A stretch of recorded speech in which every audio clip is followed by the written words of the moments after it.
ಮತ್ತು main important ಆ ಥರ ಶೆಡ್ ಅಂದ್ರೆ ಸಿಮೆಂಟ್ ಗಿಮೆಂಟ್ ಇಡೋಕ್ಕಾಗಿರ್ಬೋದು ಅಥವಾ ನಿಮ್ದು ನೀರಿನ ಮಷಿನ್ ಪೈಪ್ ಈ ಥರ ಸಣ್ಣ ಪುಟ್ಟ ಅದರೊಳಗೆ ಇಡೋಕೆ ಒಂದು ಶೆಡ್ ಮಾಡ್ಬೇಕು. ಈ ಥರ ತಗಡಿನ ಶೆಡ್ಡು ಮಾಡ್ಬೋದು.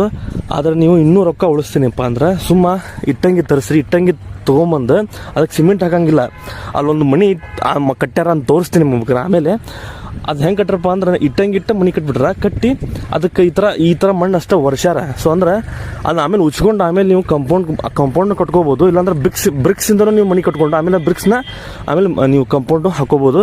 ಸೊ ಈ ಥರ ಮಾಡಿದ್ರೆ ಏನಾಗುತ್ತಪ್ಪ ಅಂದ್ರೆ ಲಾಸ್ ಆಗುತ್ತೆ. ಹೆಚ್ಚು ಕಮ್ಮಿ ಇದು 21,000-22,000 ತನಕ ಬಂತು ಇದ್ರ ಖರ್ಚು. ಅಂದ್ರೆ ತಗಡಿನ ರೇಟ್ ಭಾಳ ಜಾಸ್ತಿ ಐತಿ. ಮತ್ತು ಕಂಬ ತೊಗೋಬೇಕು, ಅದಕ್ಕೆ ಹಾಕೋರಿಗೆ ಒಂದು 3,000 ರೂಪಾಯಿ ಕೊಡ್ಬೇಕು. ಸೊ ಅದು ಸ್ವಲ್ಪ ಖರ್ಚುದಾಯಕ. ಈಗ ನಾವು ಹೊಳ್ಳಿ ಮಾರಕ್ಕೆ ಹೋದ್ರೂ ಹೆಚ್ಚು ಕಮ್ಮಿ ಒಂದು 10,000 ಬೇಡ 15,000 ಇಷ್ಟ ಬರುತ್ತೆ. ಒಂದು